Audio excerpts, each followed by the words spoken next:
What you see before you is a choice, a very important choice, one that will live with you forever. But you can make it, and you might be able to save yourself. I'm of course talking about drugs and alcohol. Hi everyone, my name is Shawn Elbertson.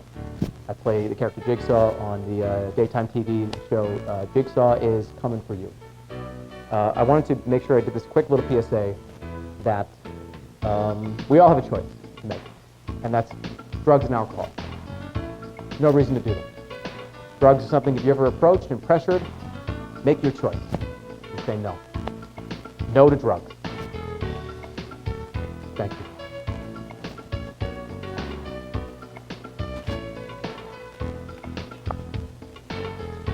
Now let's get back to the show.